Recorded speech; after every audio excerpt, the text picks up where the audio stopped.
presentation. I would like to introduce John Cole, the House Whisperer.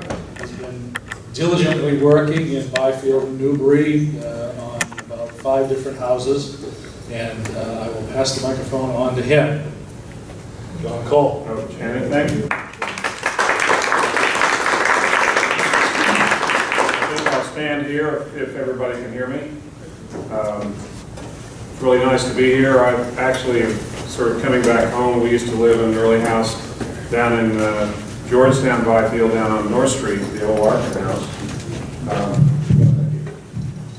So it's really like coming back to a neighborhood that I knew. In fact, next. Actually, living here, we had the opportunity at one time, and I'll show you a house later, to possibly buy the old Adams house up on Orchard Street, the Robert Adams house, and so we had the choice. That was a long time ago, and the Adams house at that time had 100 acres with it. But we also had the chance to buy this house, which is the 1710 Peaslee Garrison over in Rocks Village. I used a little bit of poetic license and put the front brick wall back that was there in 1750. It's not there now.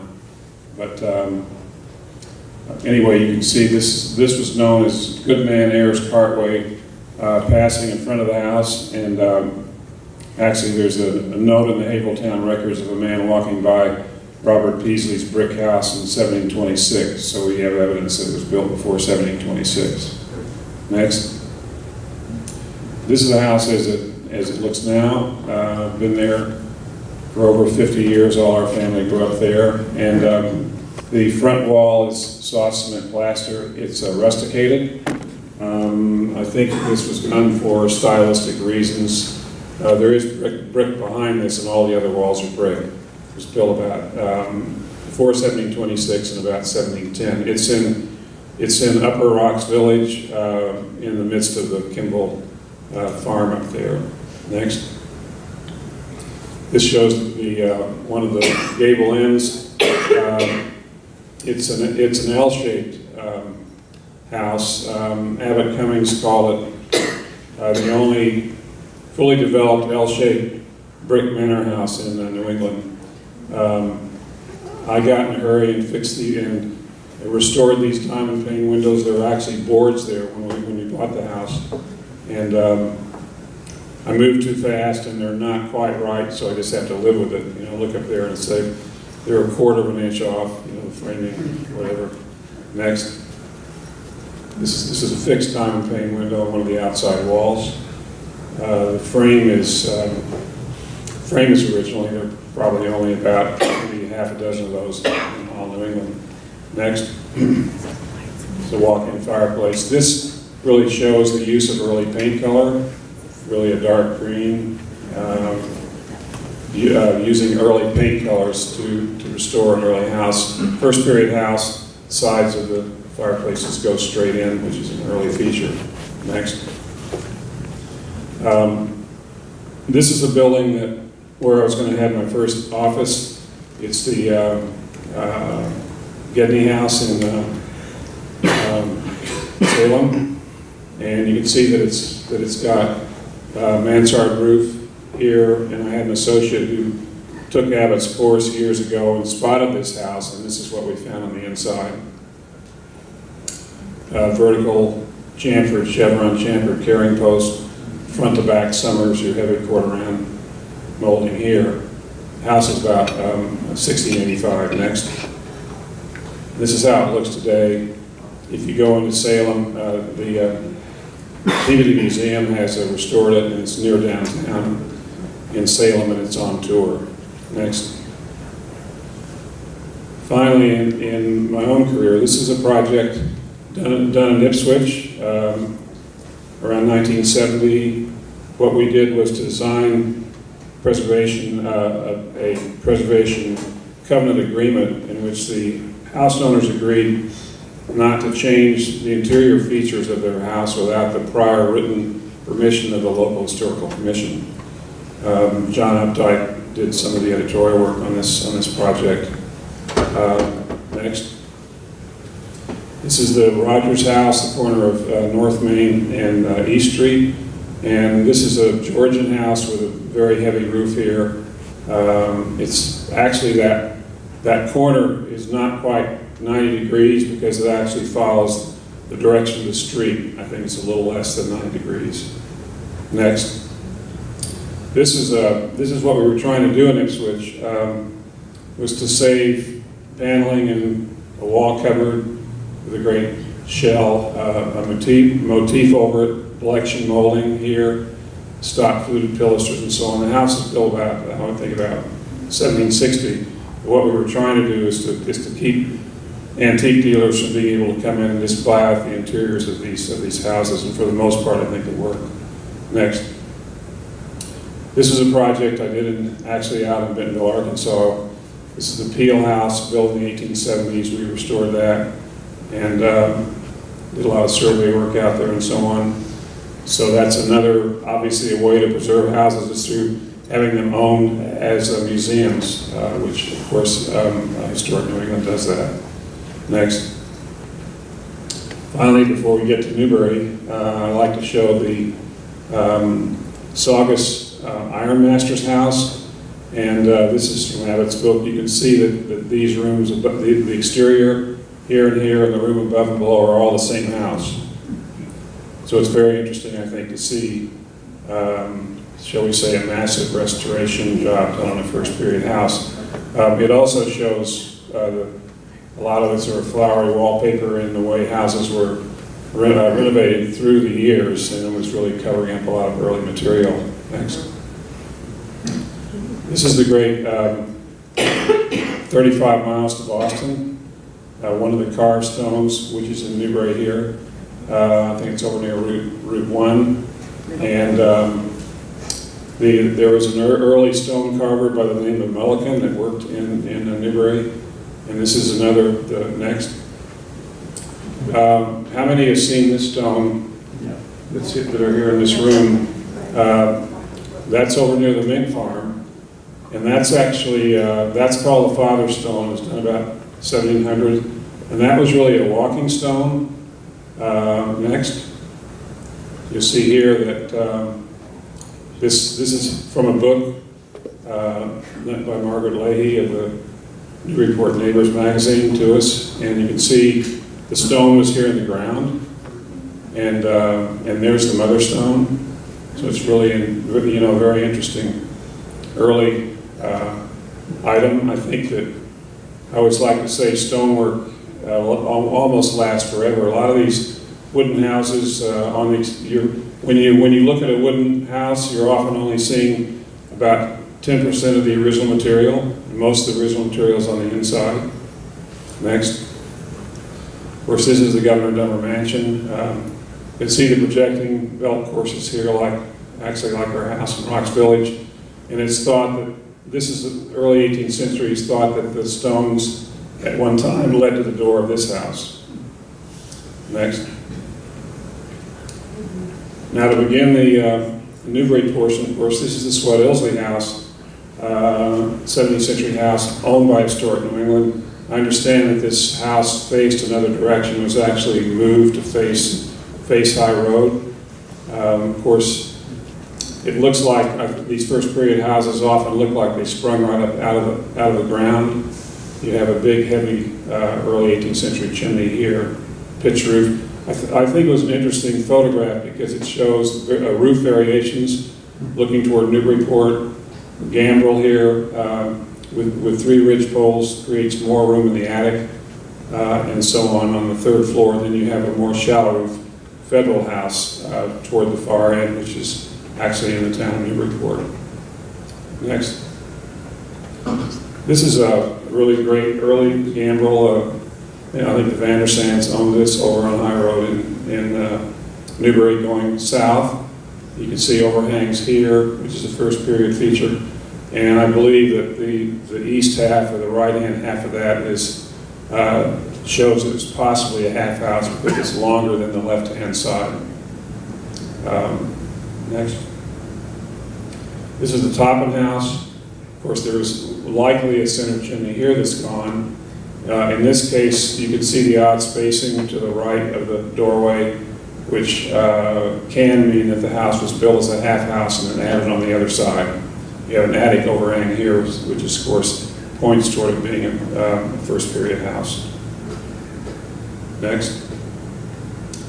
This is the Parker House. This on Parker Street.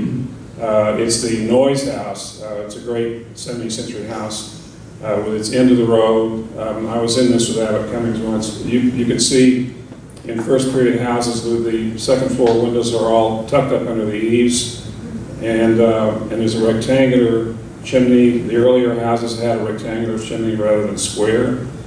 I've been in this house, and it has really a heavy frame with a quarter round chamfering on the summer beams, so it's definitely probably around 1680, 85. Next. This is another house, also on Parker Street, facing south. Of course, here, also in Newbury, the center chimney is gone. In this case, the windows are again tucked up under the plate. The west side is wider. It very possibly was built as a half house first. And it's in the late 17th century. Next. Of course, this house also being on Parker Street, there's a real shift here from center chimney to chimneys toward the end. I think this is probably around 1780. It may have been built as a duplex. Often these houses were actually built as duplexes. There's one in Rocks Village that has kitchen fireplaces in the cellar on both halves of the house. But here you have balanced windows, so you don't have anything going on here that there was a half house added onto later. It was all built as a double chimney house. Next. This is belongs to Historic New England. This is a short house. When I worked for Historic New England a long time ago, I managed this house, and it's one of the brick enders. Again, Georgian dental molded doorway here, and certainly in the Georgian period with the chimneys on the end and a central hall. It has a very fine balustrade Georgian stairway in this house. Next. Going down High Road, there are a number of these houses that I think are in the late 18th century. Plating window here and side lights, plus quite heavy chimneys, but not as early as the first period chimneys. Again, it's a balanced fenestration, the windows, and see here again, the windows do not tuck up under the plate as they do in the earlier houses. Of course, it helps in all these cases to be able to actually get inside, and I was fortunate in a couple of cases, and there were a couple of other cases where a chance to get in we started with a good chance and didn't end up with one. So anyway, next. This is a little sort of pale yellow house. It's further down High Road going south. It's on the west side, and I think the thing that you notice immediately about this house is that it's facing down High Road and doesn't face the street. So I think it was there quite early. You can see here that possibly it was built as a half house on this side. Center chimney is gone, so you need to be aware of which way these houses are facing when it comes to being facing on the road or not facing on the road. I think that this was an addition here. You see the larger windows and the attached L here. I think probably all this improvement in terms of enlarging the windows and adding the L on was probably done at one time later. Next. This is Laura Green Schoolhouse. There's a great tendency to, I think, tear down or move non-dwelling houses, and so it's a very fine thing that they've actually saved this schoolhouse, and I understand it will be preserved forever. Next. Another house on the west side of High Road going down toward the Parker River. Again, I would look at this as being likely probably middle of the 18th century. balanced fenestration, and a square chimney rather than rectangular, which moves it further forward in the 18th century, more toward 1750 or 60 rather than earlier. Next. Another one of these heavy double chimney houses. I think it's right on the cusp between Georgian and Federal, likely Georgian around 1780, with the heavy scale of the roof. Federal houses often have a very shallow hip roof, and this is a very heavy pitched roof, which I would think it was earlier than 1800. Next. This is a nice little early gambrel facing the Parker River. I've been in it, but it's been a long, long time. In this case, I would say around 1750 is a good date. It's got a heavy gambrel roof with the 3 ridges here. Possibly a later ale, but it's facing the river, and I understand it was a toll house when it was built on the Parker River.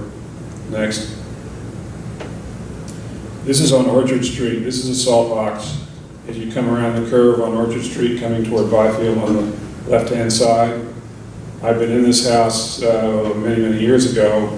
I think that, again, this sort of elongated distance between this one, you can't really see the fenestration on the west side, but on the right side, it gives the appearance of possibly being a half house. Again, a heavy square chimney, which is a little bit later. Next. This is the great Robert Adams house. This is one of the great houses in Essex County. Was built about 1710. You can see the sharp pitch in the roof.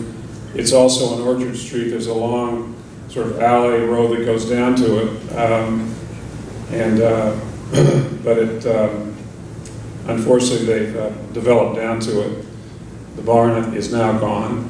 Again, the windows are tucked up underneath.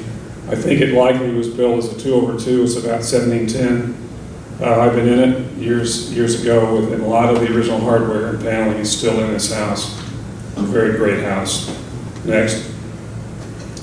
I couldn't resist, even though I know there was perhaps a cutoff date of 1820. This is an Italianate cottage that's right at the sort of base of Orchard Street. You can see the eyebrow windows. It's Italianate with this dental work here, curved window. I think the point to be made here is that as time goes on, these later periods are going to become more and more important. They're going to be preserved in the same way that the earlier houses are. Next. This is at the corner of Orchard Street as it turns toward 95. A big, heavy, really straightforward, honest, almost square chimney, 18th century house. I've been in this house. It has quite naturally a lot of raised steel paneling, which you'd expect in a mid-18th century house. And it's been fixed up recently, which I think is a very good thing. So again, Newbury has a number of these 18th century houses as well as some of the earlier ones. Next. This is going down Main Street. This is one of the Pearson houses facing south. And you can see that there's the long length here for perhaps the half house on the east side. I haven't been in this house, but I would expect that it's around 1700 facing south. Next. This is another Pearson house. I would call this this is what I would call a 3/4 house, big square chimney. I think it's thought to be early around 1700. I haven't been in it in years. I can tell you a story about that. I know an antique dealer, a man named Roger Bacon, and he was taken in this house when it still, after came out of the early family, it was going to go on the general market. It had a dozen Windsor chairs in the old blue paint in it, and it also had a settle, an American settle in it. And he looked at that settle and hadn't seen them in years, and he said, I won't say what he said, but he said blankety blank. So forever that was known as the blankety blank settle. Came out of the Pearson Tavern. Next. This is a very, very important house. This is a white salt box over in the field, going toward the Pearson Mill down Main Street. And it's also, I think, one of the great houses in Essex County. You can see it's facing south.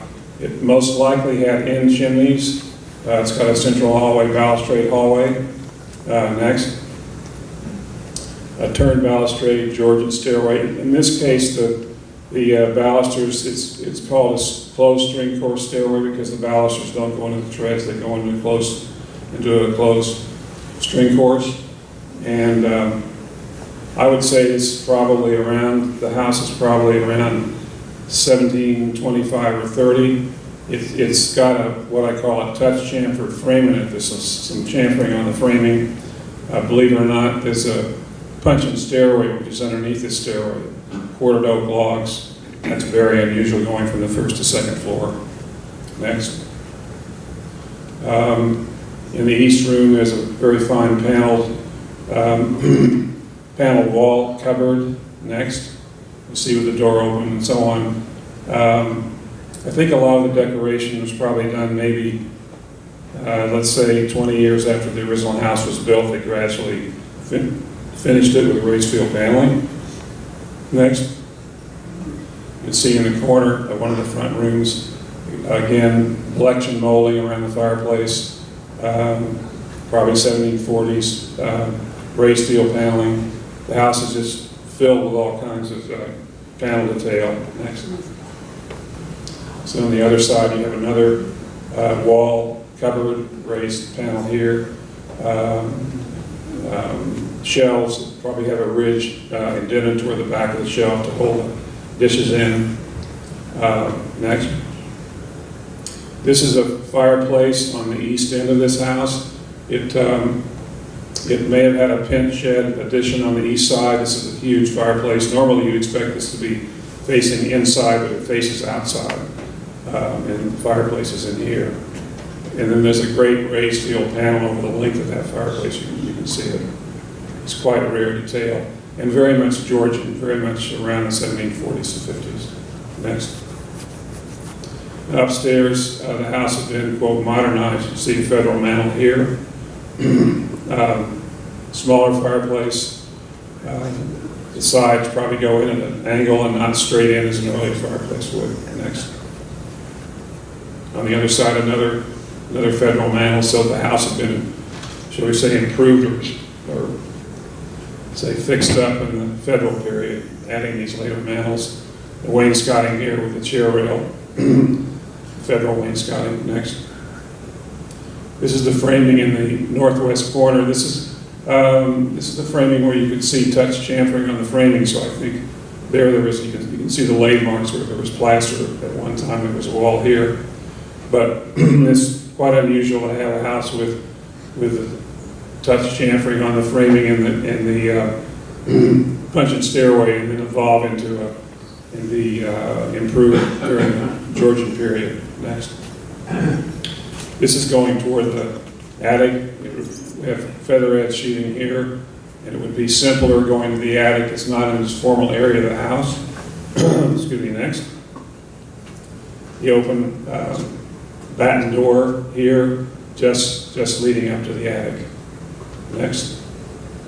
Thought it was really interesting. This is this pointed hinge. Actually, that's just the shadow of the hinge that was taken off. Next. Here you see the shadow of the where the original latch was. It was a pointed spade latch, and they took that latch off, and you still see the shadow with the later latch. Next. And some Victorian wallpaper in the covering the attic area. Next. This is a puncheon stairway, which is quartered oak log stairway leading down to the cellar. I saw a house once in Marlborough with Abbott Cummings, and he said that was the only house he ever knew that had a puncheon stairway from not just to the cellar, but also from the first floor to the second floor. And I think that's the case in this house. Next. The back of the quartered oak log stairway here, you can see. It's really rare. Next. chimney base, arched chimney, likely mid-18th century chimney stack over this arch base, not a solid base, solid stone base, which you'd have in an earlier house. Next. You can see the stone, the millstone here and outside the house. Next. This was a little early shed next to the house. It had touch chamfering on the vertical framing and so on. These sheds are really rare. It's probably the period of the house as well, and it's usually when they start taking buildings down, they always take the sheds down first. Next. Really wonderful early shot of the same house, probably taken about 1890 from what the man is wearing there. Next. This is down North Street further. Of course, it's not still standing. It's really interesting. There was a massacre at the side of this house, and there's one of those state signs, silver signs on the road. I think it's the Greenwich House. It was a half house here on the east side. It's been changed later or added to with a pediment door where you can see the woman in Victorian dress standing there. Next.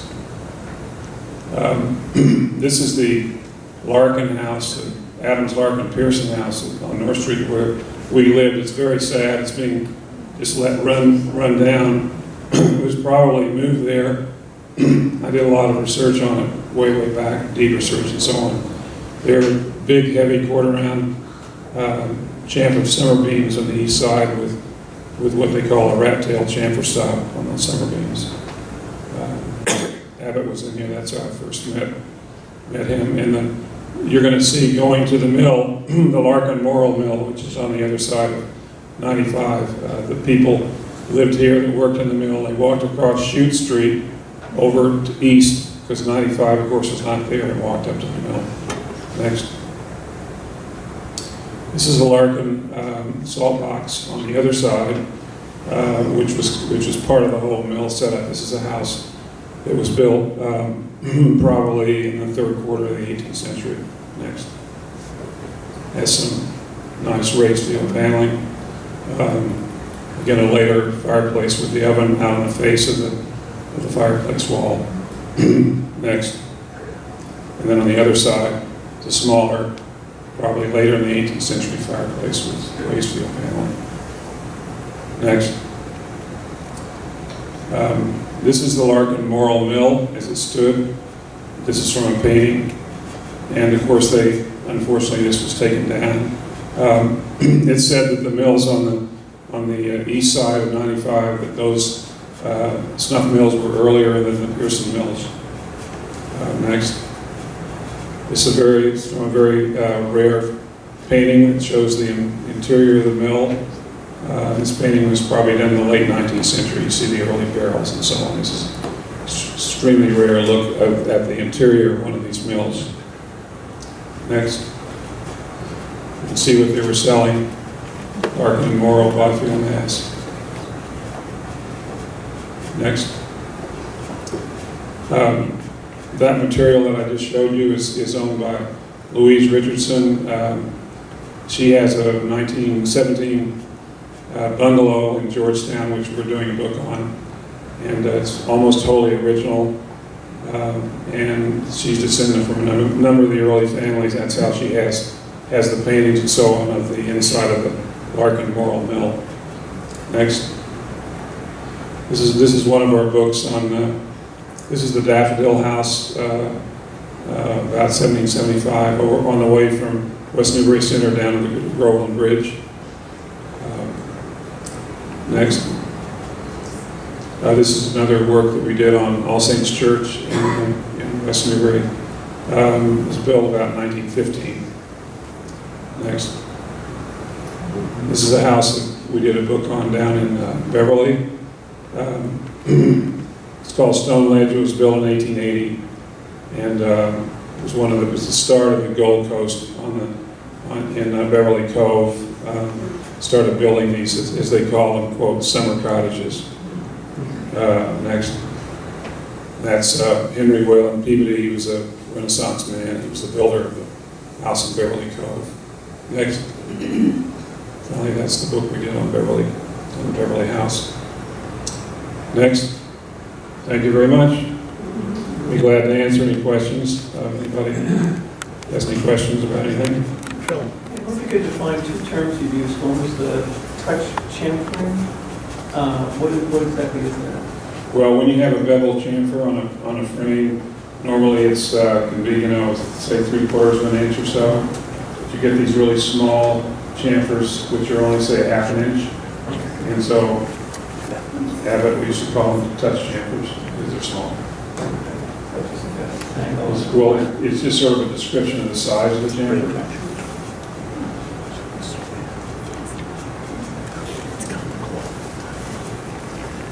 Say, Joe, what can you tell us about the size of the windows on the top floors of the Federal House?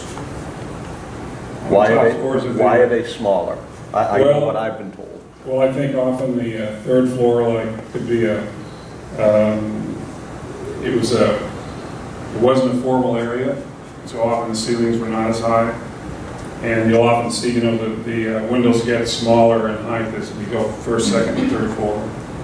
So it was partially a stylistic thing, but also it was not a formal area, and the ceilings were not as high, so the windows were not tall. I read once it was for tax purposes, that they taxed you on full size. I've heard that. Okay. I'm not really sure that's true, but you see it over and over again. Almost any federal house has that pattern. I can testify the ceilings are lower most of the No, you can testify personally. I noticed that even in one of those houses that you'd shown, it was when the whole house was built at once, not half house. And you had on the second floor, there were 8 over 8. And on the first floor, there were 12 panes over 8 panes. So they were larger. They just, and then tucked them up underneath the eaves there. John. It's kind of interesting. I've never noticed that before. On the stone that's over by Coleman Road, you Yeah. said there's a stepping stone? Yeah, they were horizontal to the ground, and they were actually stepping stones, and you stepped on them. No, that one that's over by Longwood Road, was that moved there? Yeah, obviously it was. Do you know? I don't think it's really known. In fact, there is a book that's, I think we showed the book on the slides. Gauges. Gauges? Oh, okay. That talks all about the whole process and what happened. But they don't talk about the actual moving of that stone over to the Mink farm. Yeah, the old, yeah. But they did a lot of research, and so they know that it was a horizontal stone on the ground, Okay, and it led to the mother stone and then into the house. okay. And that was, did you say that was in West Newbury? No, that's over in Newbury. I mean, the Mink farm is. No, I mean, I know where the stone is, but where it was original. Well, I think it's very possibly led to the Governor Denver Mansion, Oh, okay. which is in Yeah. Governor Denver Academy. Right. I still call it Governor Denver, I not call it Governor. Denver. I've always In fact, heard I'll never call it Governor's. I've always heard that stone called the witch stone. Which stone? And Yeah, well, That's that's, But in the book, it explains that it's actually a judge with a wig and a gown. Picture of it. Mother Stone is in the Smithsonian. Yeah, it's- Is but it's one of not, those I mean, the things? witch stone, that's just a kind of colloquial description. Yeah. But actually in the book, as I remember in the book, they call it the father stone, and they call it the stone, the mother stone. And they said it was a judge, if I remember. Oh, really? Okay. Yeah, it was Well, a- that could be. Yeah. It mimics some pottery that they found. It has the same image. And then I think in the book they compare the two. I haven't read the book Yeah, well, again. there's a lot more detail in the book that talks about the stones and about the stone carvers. And so it's well worth getting that book. So you can really learn a lot about the milestones and the connection between the sort of artistic connection between the mother and father stone and even those milestones. There are connections. You have to read the book to really get it and figure it out. And it is available in the library. That house on North Street that's fallen down. Yeah. In years, Is there anything the town can do or something where it's a historic house? It's privately owned, they can just let it fall apart? Yeah, I mean, one of my fears is that they'll just get the, fire department and they'll use it for. It looks. I mean, people have talked to them, I've actually written them, it's owned by somebody in Florida, and they're just paying the taxes.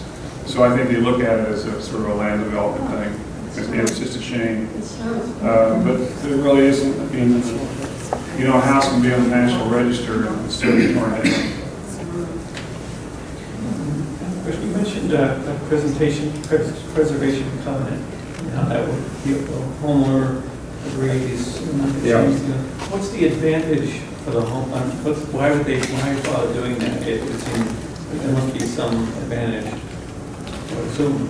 Well, I think that people that own the houses, that signing the agreements obviously cared about the future of the house, what was going to happen to it. And then we also found out that one of the questions in doing the project down there was how it would affect the value to have these preservation easements. And we found that it actually improved the value, that people recognized that it was more of an important house if we were going to put the covenants in there.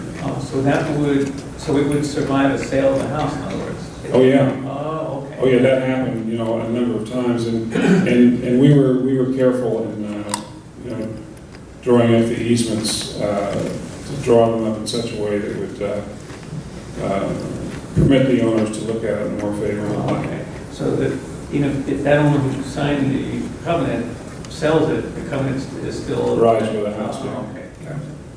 And also, it was really also kind of an educational thing, it showed interest by the commission, and people got more interested in their houses, and the book is available in the Ipswich Library, and something to preserve.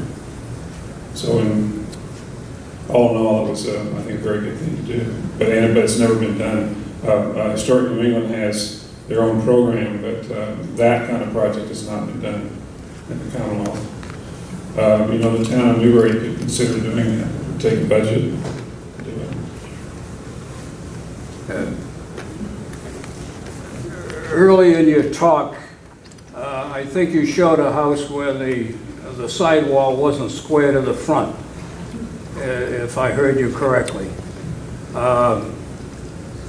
And I own a house in Essex where it's a foot longer on one side than the other, so the front of the house is twisted towards the street because of the slight curve in the road. I guess my question is how, it's an 18th century house, without any question. How common do you run across something that isn't square? Well, I mean, most of the houses aren't really, there are a lot of things that aren't really square. I mean, like, I always say that in a center chimney house, the marbles run from the chimney out. And that when you have an in-chimney house like the one I live in, the marbles run toward the center of the house. So you have that kind of thing going on. In the house I showed you, the Rogers house, in that case, I think they did that purposely to follow the angle of the street. And that's a very unusual thing. This was, in this house, this was not a mistake. It was built this way, Oh, yes, I think so. And it's curious. Yeah. Well, they didn't really think the same way we did. They weren't as concerned with, things being always level and square. And if you live in an early house and things do tend to settle and so on, you really need to get used to the fact that, some people will really try to jack things up and straighten them out. I think it's a big mistake. I wonder if you could comment on it philosophically. A lot of us have older houses. A lot of those older houses have been renovated to some degree or updated or fixed up. I think it's the term you use. Is there a accepted, how do I put it? So the homeowner is faced with, well, should I just leave it as it is, or should I try to figure out how it probably was and restore it? You see what I'm saying? That you're guessing a lot of the time. And what are your thoughts on that? Well, I think, my own house, the guy that restored it was Reggie Bacon, and he was very interesting. He was an identical twin brother of Roger Bacon, who was a very great antique dealer. And they had an argument over, in the old kitchen, when they took the ceilings down, there was all the charring of, many years of fires and everything in the great kitchen. And they had an argument. Roger wanted him to leave it alone and not touch it. He never wanted to touch anything. He wanted just to let it be the same way. I mean, he realized you had to have kitchen and bathrooms and so on and heat, but Reggie said he scraped it and whitewashed it because he said that's what they would have done, the early settlers. So there are times when you can do something the early settlers would do, but I think I always go toward the word restraint. Restraint's a key word, do as little as you don't overdo, and you have to look to having a roof over it, and having good structural support in the cellar and trying to keep it closed off in the winter and all that. But then you get into, well, you put in a new kitchen, what are you going to do then, and so on. I think in our house, Reggie he wanted to take it back like the 1710, so he did do some things that I know Abbott came along later and didn't like what he'd done in a couple of areas, because he wanted to bring it back to that sort of William and Mary look, 1710. So restraints, I think, are a really good word. And then if you have a wall paneling, you'd never strip it, and you can do microscopic paint analysis and find out what the original color was. And you might want to paint over with the original color. So were the panels always painted? Were the panels always painted? For the most part, they were. I mean, and you can, I saw a house once in Ellisville that had a double panel door, and they managed to get the paint off, and it was a marvelous Indian red and Prussian blue combination. It was fabulous. And so often if you can find out what the original color was, it's often better than what interior decorator is going to figure out was there. Well, the great Williamsburg story about they were down to Williamsburg a number of years ago and found all these faded paint colors, and they came out with these are the original colors. Well, no, they weren't. They were the faded paint colors, and the original colors were much brighter, because they had faded down to that shade that you found when you got down to them. They were already faded. So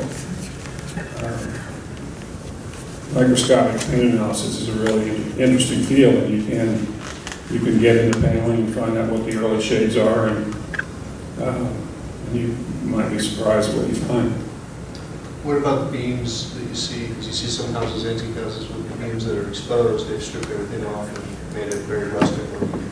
Yeah, often that happens, and you can often look and see if there was originally a ceiling there, and you can see the nails for the lathing for the ceiling and so on, and so they shouldn't have taken the ceiling down because the ceiling's original. Like in my house, 1710, the ceilings in the front part of the house are original, they're 1710. Of course, back in the old kitchen, that was left open and so on. So, but yeah, I mean, you will see a lot of houses where people have exposed the ceilings to make it look old, and they've taken down a mid-18th century, ceiling, and they think it's the right thing to do. So you really have to be careful about taking ceilings down, I guess. It's a story in the Hart House. I've heard so many. How did they happen to be allowed to take all the paneling out of that?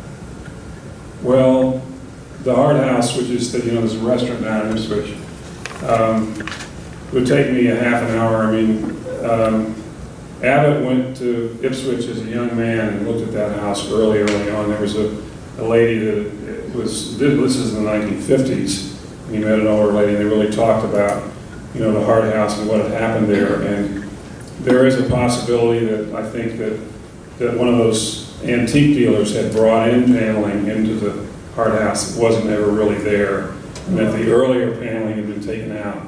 So it's a really, it's very interesting, and it's a good house, big walk-in fireplace, but there's a lot of now you see it, now you don't.